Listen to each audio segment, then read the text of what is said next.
Welcome to another episode of Safe Space, the podcast for next generation family business leaders.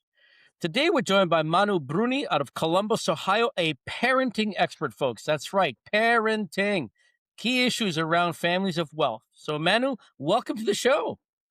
Thank you. Thank you so much for having me today. So, Manu is the author of Overcorrecting, a newly released book around parenting. So, Manu, maybe if you can share with the audience a little bit about you, what the book's about, and then we'll get into the show. Yeah, absolutely.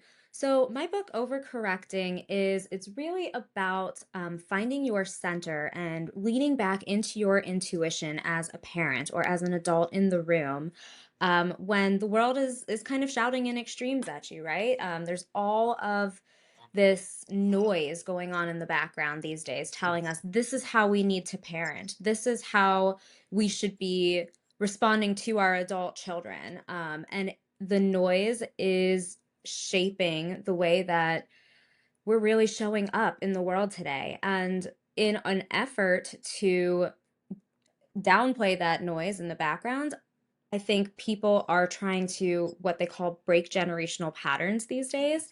And they're swinging too far to the other side where we're completely ignoring our upbringing. We're completely ignoring our nervous system roots and just trying to do everything just so perfectly, which in turn makes us feel like crap when we're not able to do things perfectly, right? And then we swing into reaction, we swing back into our old patterns and we wonder why we can't get out of them. And so my book is really it's helpful to pull people out of that reactivity pattern and back into their center to find that middle ground when it comes to parenting and to raising successful children these days.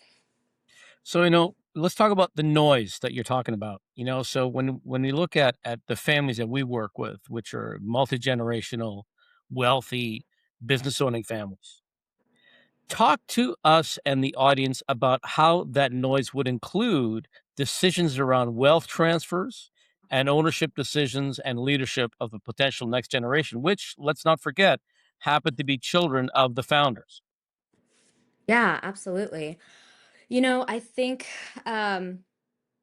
it's a really good question, right? So I feel like even when you've got children in their 20s, their 30s, they're reacting most of the time, they're lashing out with their words or they're withdrawing. And, as a business owner, you're thinking, is my child ready to take on this responsibility, right? Like, I think that's a really big question when you're talking about transferring that wealth or that worth or that business. And I think we have to take a step back and we have to look at, okay, well, why are they acting the way that they are? Why are they using the words that they're using, right? Um, what is going on underneath the surface? What is present in their reaction? Um, that maybe they're not feeling, the child themselves is not feeling safe. And then we turn it around and we look at ourselves as the business owners. Why do I not feel safe to hand over this wealth? Why do I not feel safe to hand over my business to my child, right? My child who's obviously grown and I've been grooming them for this, and yet something's holding you back. So it's really looking inward. What's holding you back? Is it, the reactions that your children are having now? Is it words that they're saying to you? Is it that they're withdrawing from you, et cetera, right? We've really got to go peel the onion and get beneath the surface to understand the hesitation, I think there. I think when we look at, the family business industry and the family wealth industry, advisors tend to forget that we're dealing with human beings, right? Mhm. And, parents, they do the best they can with the tools they have at the time when the child is born. And it's not like every child is born and the doctors, and by the way, here's a manual on how to handle your child, and here's the issues they're going to have, and here's the narrative they're going to have, and here's how you're going to handle it. I wish. Exactly. And then you have another child, and oh, by the way, here's another manual because it's a different child. So can you talk to parents, and we'll get into the grandparents in a minute, but can you talk to parents about, I think it's important that we have a little bit of compassion for ourselves, and at the same time recognize that it's not our job to be our children's friends, but our parent. So Yes, speak to that, please. absolutely. So I think that's a really big one these days, right? I think a lot of people were raised in either very strict households or very permissive households, and we try to do the complete opposite. And I think we're equating success with happiness these days, which is not, I mean, yes, we want our children to be happy, don't get me wrong. Um, and it is not our job to make sure that our children are happy every second of every day.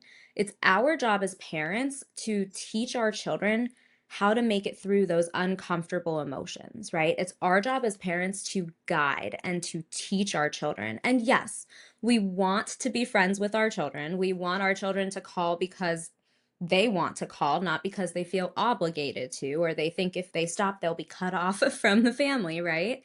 Um, and I think that sort of thinking is what has been pushing our generation and my generation specifically into this more like permissive parenting where I'm going to give you whatever you want because I want you to always call home, because I want you to be my friend. And we're forgetting that we are shaping our children right now, right? Parents themselves, we are teaching our children to sit in the uncomfortable. We are teaching them that emotions are okay. They're not bad. They're not life threatening, which our nervous systems tell us that they are, especially if we as parents were shut down by our parents, right? When we had emotions growing up. Um, and we really need to get back to that inner knowing that yes, we can be friends with our children in a way, right? We can have these nice great relationships with them, and it is still our job to teach. It is still our job to guide. And how do we do that? Again, we look at what is going on. Why are we reacting the way that we are? And that's how we make it back to center. So, one of the comments that we get often is, my child is so entitled. And, one of the things that we ask parents to take a look at is what's their role in having created that entitlement? Mm-hmm. So can you expand on that? Why do parents want to, sort of give in and take the easy way out and the um allow the children to do what they want and not be embarrassed in a situation, and how that contributes to entitlement, and then how that influences that child growing up as an entitled adult and having been given everything that they wanted. Yeah. So, I mean, I think first let's take it a step back, right? Like I think a lot of parents say my child is so entitled when they're actually describing more of a mismatch between expectations and emotional capacity, right? Um True entitlement is it's rarer than we think it is actually, We often um see more of an adult who hasn't learned how to tolerate frustration. And I think that's the missing piece, right? It goes back to what I was just saying about we can't be friends with our children without also teaching them how to sit in the uncomfortable, right? Um, how do you sit with frustration? How do you cope with loss? How do you cope with a bad Grief. business deal, right? Right. Abandonment. Go ahead. Yes. Yes. Yes. So Um, what happens is, I've heard parents say, you know what, when the child is having those emotions, the parent will say, I don't like you right now.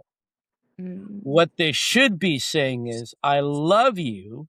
I don't like your behavior right now or how you're behaving. Separate the two, because the child hears, I'm having these emotions and I'm not liked. So therefore it's not safe to have emotions. So the child shuts down. yes. And if a child never learned to sit with disappointment while staying connected to their parents, then they will protest boundaries very loudly as adults, right? And that's where probably a lot of what you're hearing, my child is so entitled, is coming from. Like you said, it's not, I don't like you right now. And maybe that is what you're feeling. Maybe you don't like your child in that moment. And it's, I love you. And let's brainstorm solutions on how we can sit with this, right? Let's brainstorm how to let out your frustration, your anger, your hurt, your sadness without insert negative behavior here, right? So let's talk about what happens when an adult child um, is punishing their parents with their children. So they're not allowing grandparents access to their kids. Mm. I see this one so often. I think we're so quick to pull the trigger and say, you're out of my life, right? And it's a really painful dynamic these days. And parents are being labeled as cruel or manipulative when they do that, but I think it's almost always about protection. It's almost always that adult child trying to protect their children, either from what they went through or protect their own nervous systems as the adult child, because they don't feel emotionally safe, right? And when someone becomes a parent themselves, it's just biology, right? Our tolerance for emotional threat, it drops drastically. Our protective mode, it comes out. We protect our child at all costs. And that goes back to, we don't know how to deal with negative emotions. We don't know how to stay connected during times of frustration. We don't know how to manage discomfort and conflict head on. And so, what do? Our protector part says, we'll cut it off. We're done. We're not doing this, right? And I don't think that it's conscious. I mean, it's a conscious thought to say like I'm going to cut you off, but I don't think it's. I think what I meant to say is I don't think it's vindictive. I think it's just the protector part of that adult child rising up to protect their nervous system and protect their children from this perceived threat, when in reality, it's not an actual threat, but we don't know that because we never learned that it's not a threat. Does that make sense? Yeah. So, man, I just want to go back to a comment you made earlier around how rare entitlement really is. It's really the inability to deal with frustration and the disconnection from it. Can you go back to that comment? I think it's important that the audience really listen to that piece, in that recognizing that when someone behaves in an entitled way, it's because they've not been taught or nurtured on how to sit with negative, frustrating emotions. Can you go back? Yes. Like, that's really important piece that I really would like the audience to truly listen and let it land for them, please. Yeah, absolutely. So, frustration tolerance is a nervous system skill.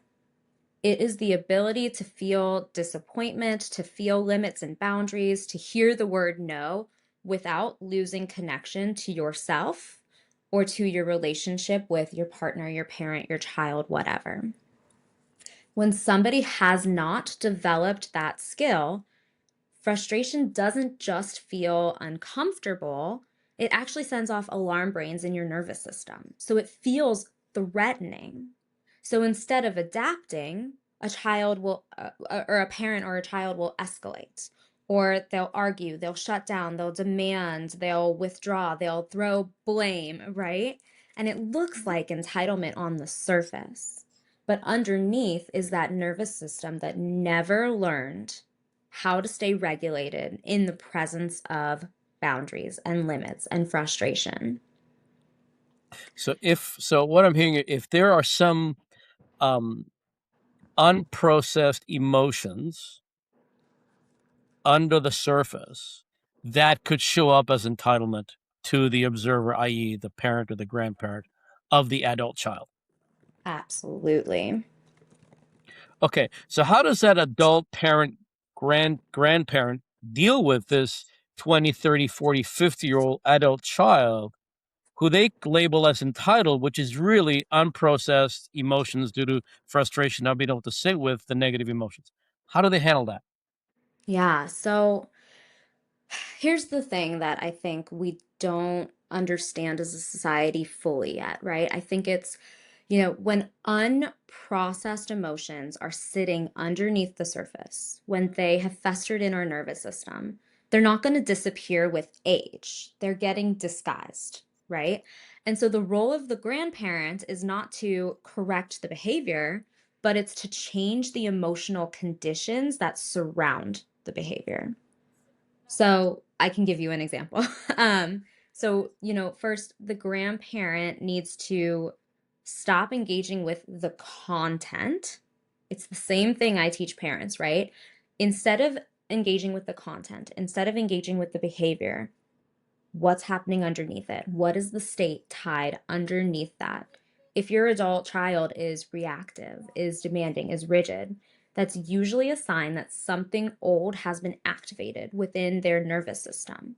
And if you meet that, even though you have an adult child, if you try to meet that reactivity with logic, nothing is going to get done because even adults with fully developed prefrontal cortexes, when we are reactive and we are living in our right brain emotion, logic is never going to be able to be accessed in those times. So, it's it's honestly just it's slowing down. It's I hear you feel very strongly about this.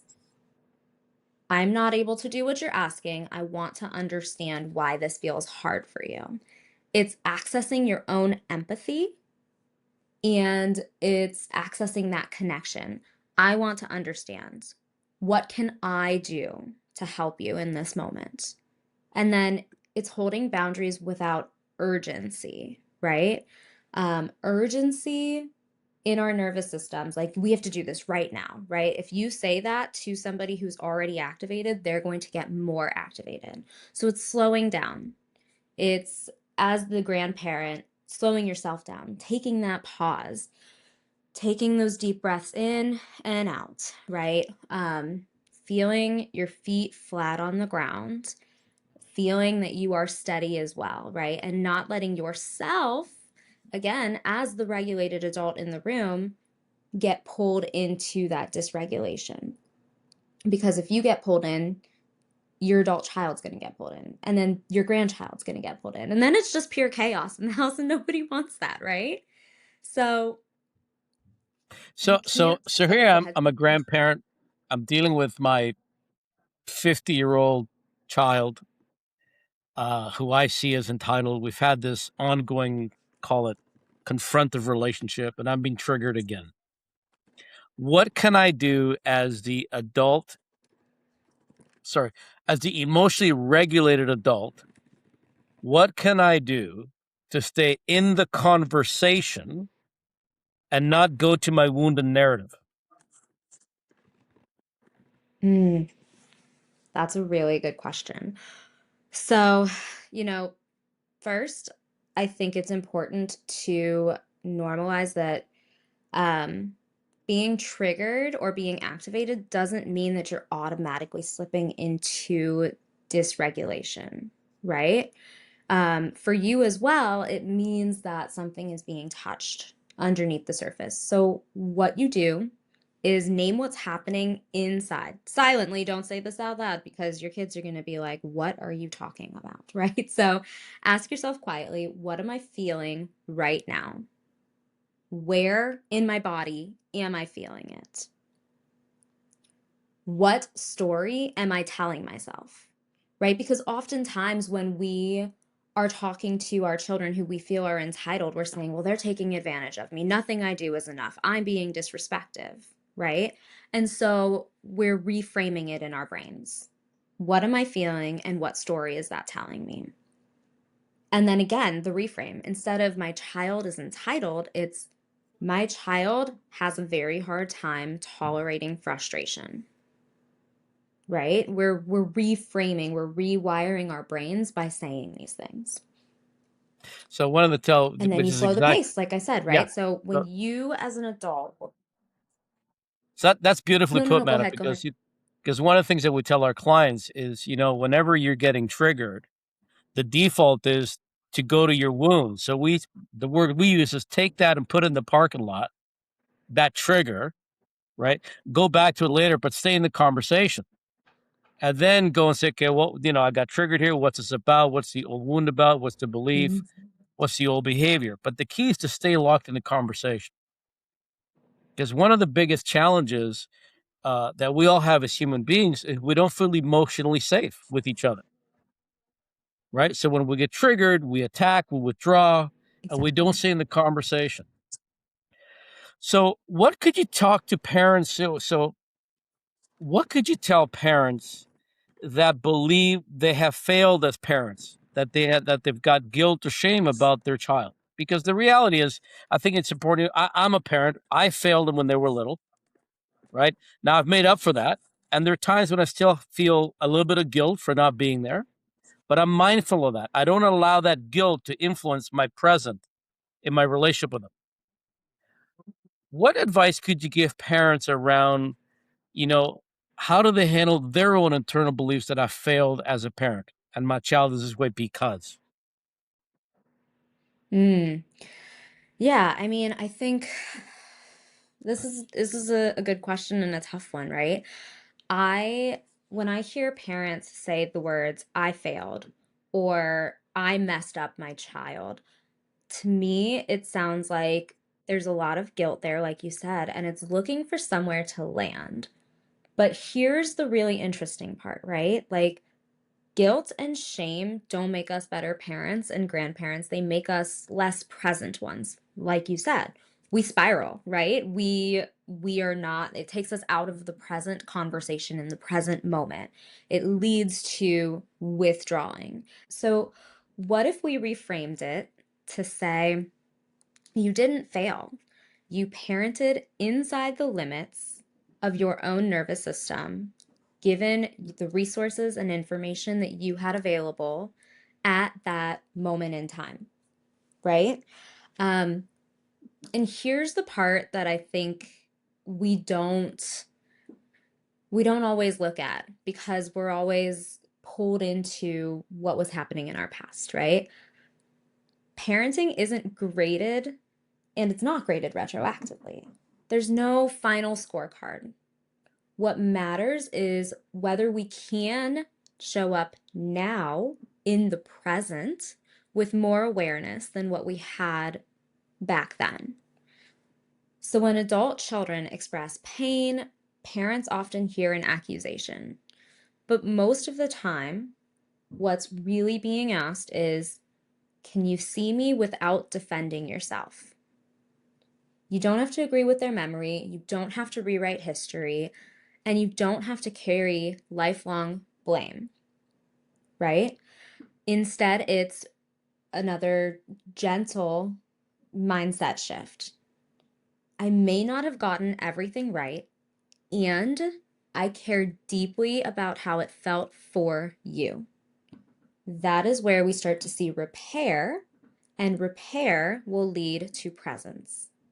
So I often tell parents, your guilt is a sign that you care, not that you failed.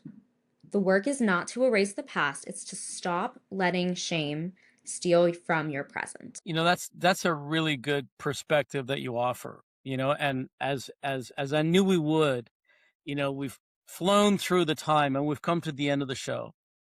So I'd like to ask you, what's one piece of advice based on your experience and your knowledge and your expertise that you can offer parents at this point? I have a couple pieces of advice. I think the first one is the most important, and it is give yourself some grace. Not as a platitude, but as a practice, right? Grace means recognizing for those parents with grown children, recognizing that you raised your children as a human being, not as a perfectly regulated system. You parented inside of real constraints with stress, culture, money, information, your own upbringing. And none of us get to redo with a fully healed nervous system. So, mindset shift. I did the best I could with what I had, and I am still allowed to grow. My second piece of advice is to stop confusing guilt with responsibility. Guilt keeps you stuck in the past. Responsibility pulls you forward into the present.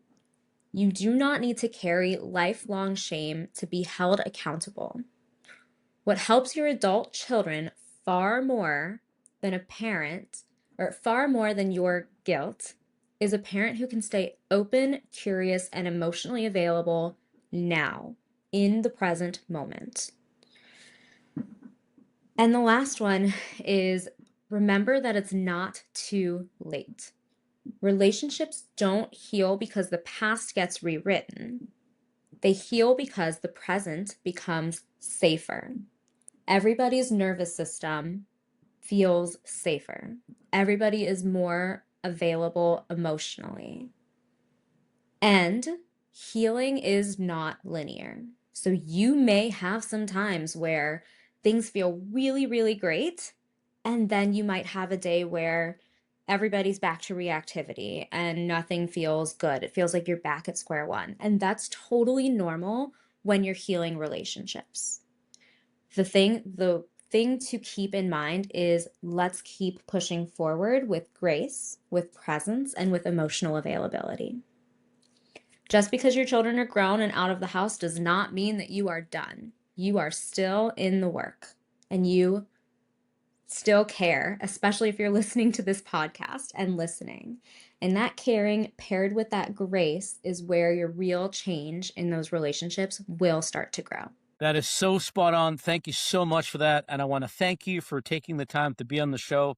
And audience, as you know, our guests donate their time, their expertise for you because we recognize that being part of a family business, being part of a next generation can be lonely at times. You know, those emotional challenges that you have inside, you've got no one to talk to. So we've created this community for you to tap into, to know that there's people out there that can help you and community that's there to support you.